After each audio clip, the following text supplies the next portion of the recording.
नमस्कार। मैं हूं आपका हमजुबान संजीव चौहान और हमारे साथ खास कार्यक्रम के खास मेहमान है स्टेट मिरर हिंदी में लेफ्टिनेंट कर्नल जसिंदर सिंह सोढ़ी साहब। सोढ़ी साहब, स्वागत है स्टेट मिरर हिंदी में।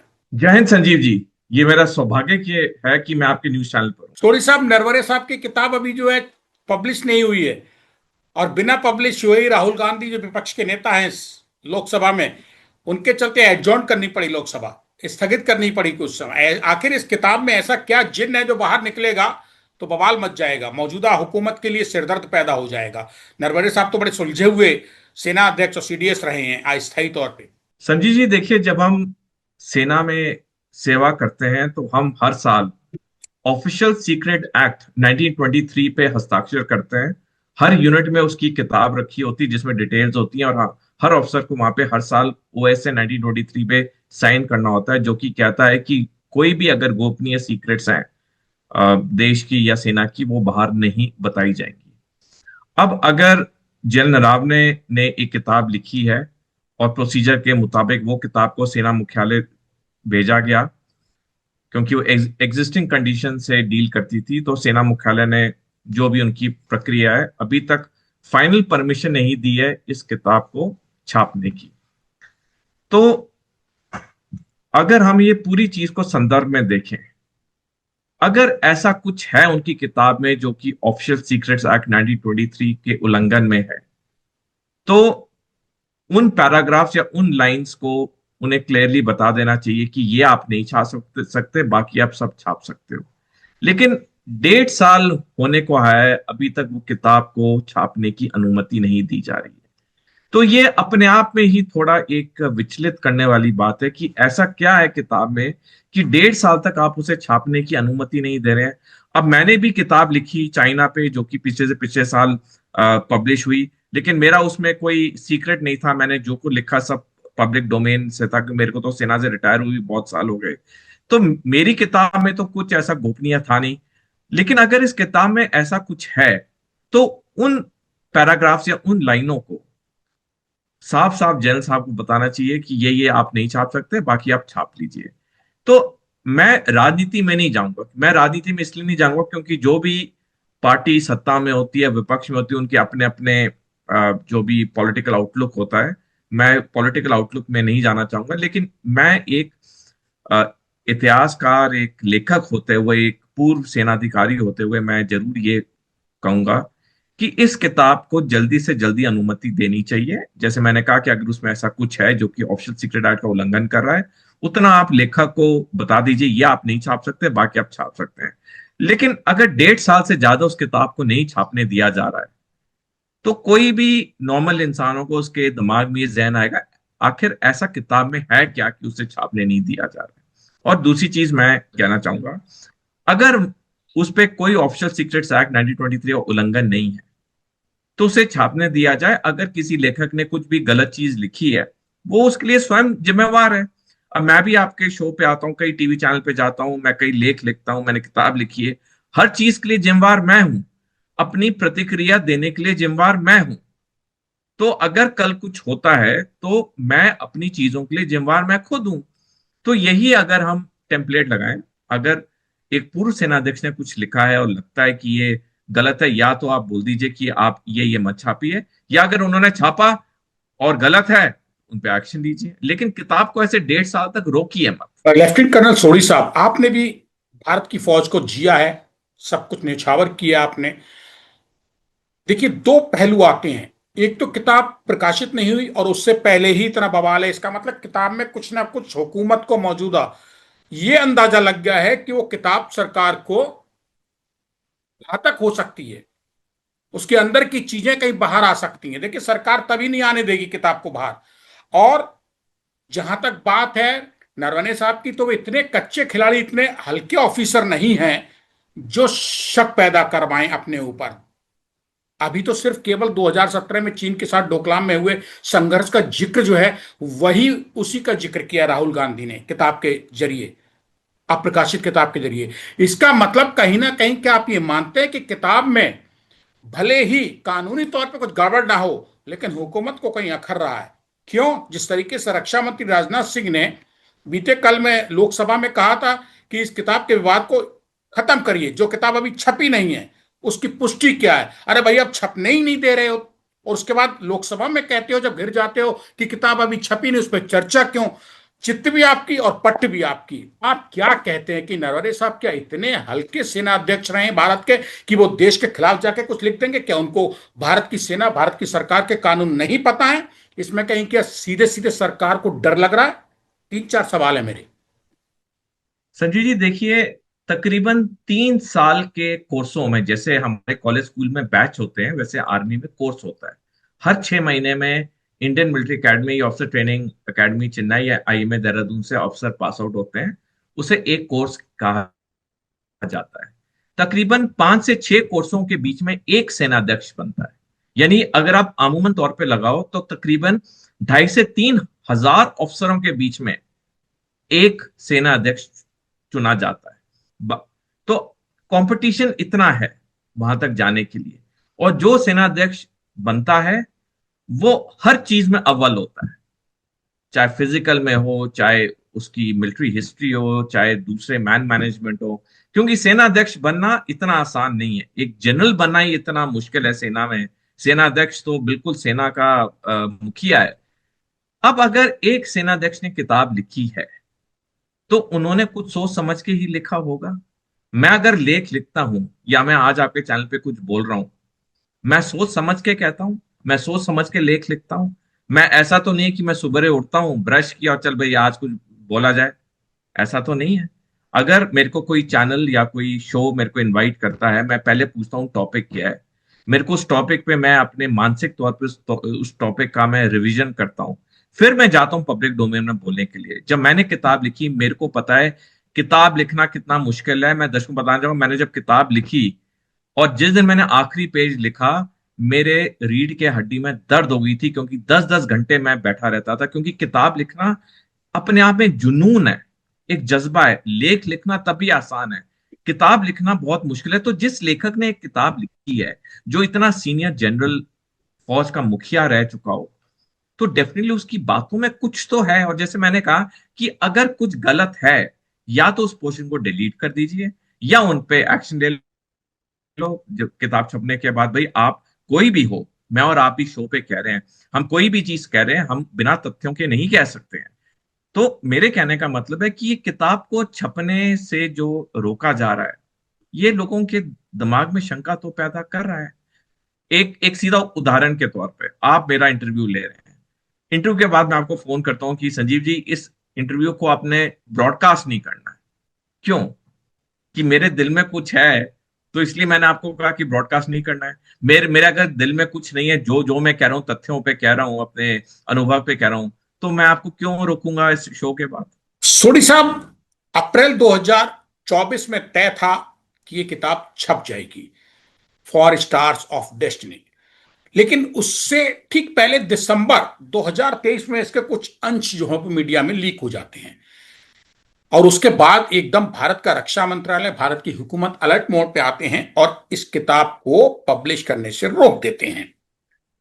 यहां सिर्फ चीन और भारत का जिक्र इसमें यह नहीं है, यहां कुछ ऐसा और भी लग रहा है मौजूदा हुकूमत को, जो आप शायद वो वर्ड नहीं बोलेंगे लेकिन मैं बोलूंगा, मैं पत्रकार होने के नाते, देश का नागरिक होने के नाते, कि शायद उससे सारे धागे खुल जाएंगे, सारी सिलाइयां खुल सकती हैं सेना के और सरकार के बीच में मौजूद गांठों के। इसलिए शायद नहीं आने दी जा रही है। और अब जब विपक्ष के नेता राहुल गांधी ने उठाया इस मुद्दे को, तो मौजूदा हुकूमत लोकसभा में यह कह के बचा जाती है खुद को कि जो किताब प्रकाशित नहीं हुई है उस पर जिक्र क्यों? उस पर तो और ज्यादा जिक्र होना चाहिए कि प्रकाशित हो जाएगी तो पता नहीं कितनी चीजें निकल के आ जाएंगी। देखिए, धुआं वहीं उठता है, कालिक वहीं होती है जहां कभी आग लगी हो। किताब में नरवणे साहब ने कुछ तो ऐसा लिखा है जो सरकार और सेना के सुधार की बात होगी, देश की हदों की मजबूती की बात होगी, जो हुकूमत के शायद कहीं खिलाफ जा रही हो। इसलिए किताब नहीं छपने दी जा रही है। संजय जी देखिए, जब इतने अनुभवी जनरल जो सेना अध्यक्ष रह चुके हों, जब उन्होंने किताब लिखी है, तो मेरे जहन में तो ये मुद्दा होने ही नहीं चाहिए कि किताब छपी है या नहीं छपी है। जब एक जनरल ने किताब लिखी है तो उसी उसी में अपना इतना तवज्जो हो जाना चाहिए, भाई एक रिटायर्ड सेनाध्यक्ष ने किताब लिखी है, छपने ना छपने की बात तो आनी नहीं चाहिए। और अगर हम कह रहे हैं कि वो किताब छपी नहीं है, तो कोई टाइमलाइन तो दी जाए ना कि ठीक है, ये किताब 6 महीने में छप जाएगी, उसकी अनुमति दे देंगे, 1 साल में दे देंगे। तो आज जो डिस्कशन होना है 1 साल के बाद हो जाएगा या 3 महीने बाद हो जाएगा। कोई टाइम लाइन तो हो ना। अभी अगर फर्ज करिए किताब 10 साल नहीं छपती है, क्या हम 10 साल उस किताब पे बात नहीं करेंगे? और आप देखिए उस लेखक के बारे में, जिस लेखक ने इतनी मेहनत की, और क्योंकि मैं खुद लेखक किताब लिखी, मेरे को पता है कि कितनी मेहनत की, कितनी सेक्रीफाइसेस के बाद आदमी एक किताब लिखता है। तो हमें हर नजरिए से हमें देखना होगा। ये कहना कि ये किताब छपी नहीं, ये एग्री छपी नहीं है, लेकिन कोई एक टाइमलाइन तो दी जाए ना कि 6 महीने, 8 महीने, 1 साल, 2 साल, उसके उसके उसके बाद डिस्कशन होगा। लेकिन एक ओपन एंडेड छोड़ के, तो ये लोगों के जहन में शंका तो पैदा करता ही करता है। और सरकार इस पे आपत्ति जता के इसको पब्लिश ना होने देने की राह पे चल के, और जिस तरीके से लोकसभा में एकदम स्ट्रेट फॉरवर्ड विरोध पे उतर आई, ये सब सरकार कोई शक के दायरे में खड़ी करती है, ना कि पूर्व सेनाध्यक्ष भारत के जनरल मनोज मुकुंद नरवणे को शक के दायरे में लाती है। उनको तो जो कहना था कह दिया, किताब में छप जाने दीजिए, क्या दिक्कत है। शक के दायरे में नरवणे यानी कि पूर्व सेना अध्यक्ष नहीं है, मेरे ख्याल से सरकार है। कुछ सरकार को लगता है कि वहां उसके लूफोल्स जो है वो इसमें चले जाएंगे, क्या ये पॉसिबिलिटी है? संजीव देखिए, जब ये ऑपरेशंस होते हैं, अब जिन्होंने मिलिट्री हिस्ट्री किताबें पढ़ी, क्योंकि मैं तो महीने में 3-4 किताबें पढ़ता हूँ। पिछले महीने मैंने वर्ल्ड वॉर 2 की पढ़ी, अभी मैं वर्ल्ड वॉर 1 की पढ़ रहा हूँ जो खत्म होने वाली है। जब हम ये किताबें पढ़ते हैं तो हम एक चीज उभर के आती है कि कई बारी कुछ डिसीजन गलत हो जाते हैं, कई बारी डिसीजन सही हो जाते हैं, लेकिन ओवरऑल एक सबक और सीख होता है। क्योंकि कोई भी दो ऑपरेशन एक तरह के सेम टू सेम नहीं होते हैं, फर्क होता है, और जितना आदमी पढ़ता है उतना अपनी चीजों को सुधारता है। आज अगर मैं 100 टीवी चैनल्स पे हूँ, इतने बड़े बड़े पॉडकास्ट पे हूँ, जैसे आपका इतना बड़ा पॉडकास्ट है, मेरे लेख छपते हैं, मेरी इंटरव्यू होती है, तो ये मैंने रातों रात नहीं मैंने ये अपनाया, मैंने मेहनत की, मैंने पढ़ाई की, मैंने लिखाई की इन चीजों पे। मेरे कहने का मतलब है कि अगर कोई ऐसी चीज है जो उस वक्त नहीं होनी चाहिए थी, ठीक है, वो जिंदगी का दस्तूर होता है, कई गलतियां हमसे भी हो जाती हैं।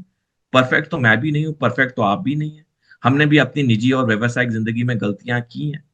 तो मेरे कहने का मतलब, अगर ऐसा कुछ किताब में है जो कि ऑफिशियल सीक्रेट्स एक्ट 1923 के तहत नहीं आता है, एक जनरल स्टेटमेंट है, और अगर वो कोई गलती है तो ठीक है, हम उसे सुधारेंगे, उसे हम इम्प्रूव करें। देखिए, जहां तक आप पॉलिटिकल पार्टीज का सवाल पूछे, संसद में क्या हुआ कल, जैसे मैंने कहा, मैं कोई पॉलिटिकल नेता नहीं हूं।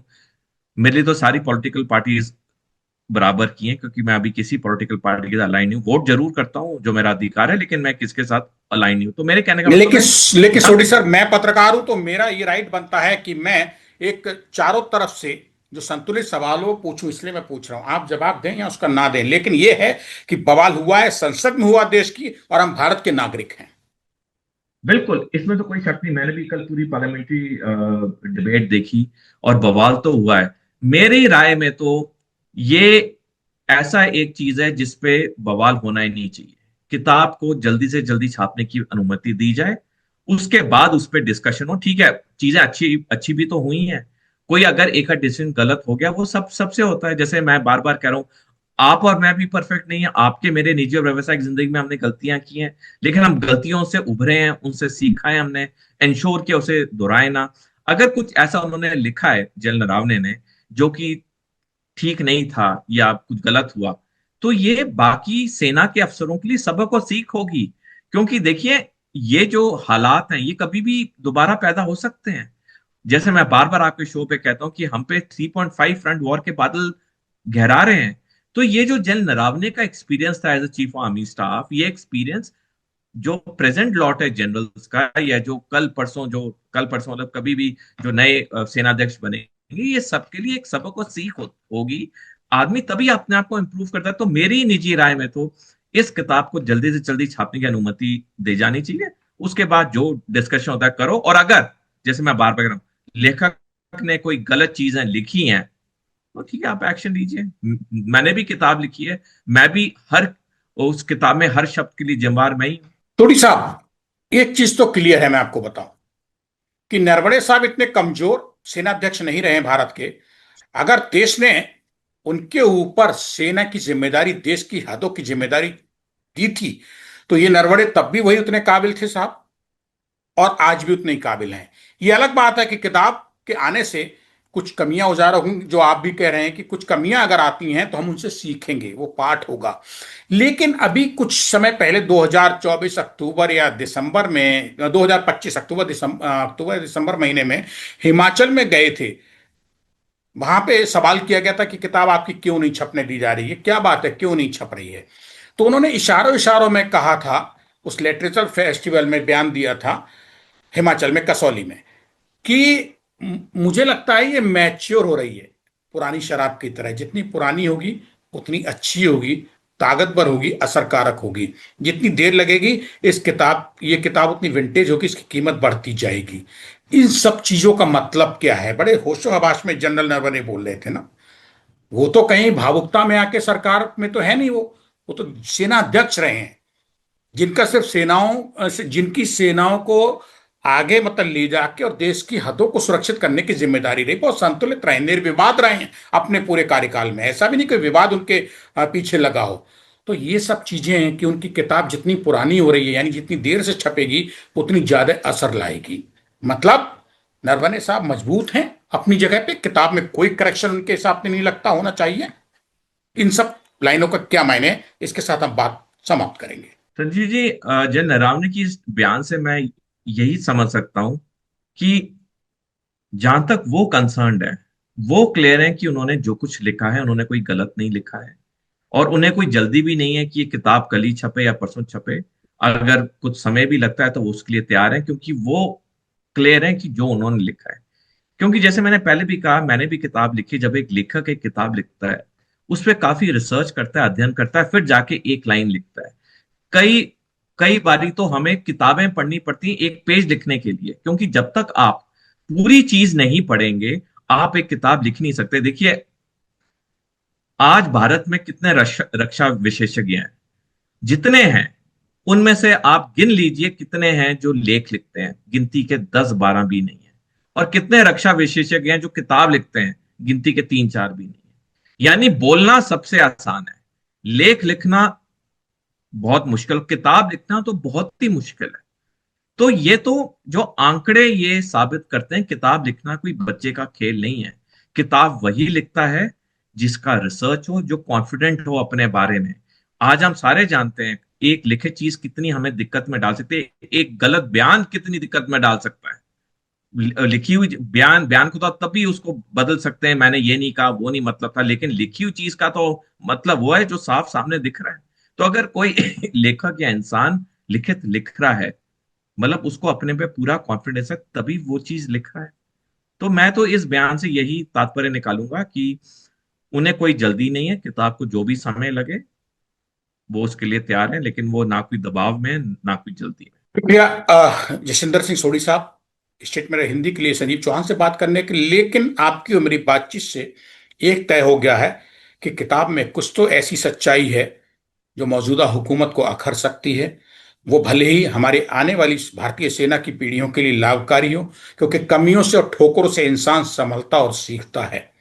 नरवणे साहब की किताब से मैं यही सोच के लाऊं, मैं यही सोचता हूं, और ये होगा, क्योंकि मैं नरवणे साहब को बहुत कवर किया है, मैं जानता हूं उनकी कार्यशैली, और आप तो सेना का उसके हिस्सा रहे हैं, आप ज्यादा जानते हैं। लेकिन हमारी कोई ऐसी मजबूरी नहीं है कि इतने ज्वलंत विषय पे हम ना बोलें। हुकूमतें हैं, आज हैं, कल चली जाएंगी। सेना अपनी जगह रहेगी। सेना को मजबूत देने के लिए हमें जो करना है वो हम करें। दुनिया चाहेगी, भारत ही नहीं दुनिया चाहेगी, अब इस चर्चा के बाद, क्योंकि किसी चीज को जितना दबाइए, बच्चे से किसी चीज को जितना छिपाइए, उतनी बच्चे के उसके प्रति जागरूकता या क्यूरियोसिटी और बढ़ती है कि आखिर इसमें है क्या। नरवणे साहब की किताब नहीं छपी आज, नहीं तो कल छपेगी, जो भी होगा। नरवणे साहब किसी दिन अपने आप ही अगर बोलना शुरू कर देंगे तो कोई रोक नहीं पाएगी हुकूमत की ताकत।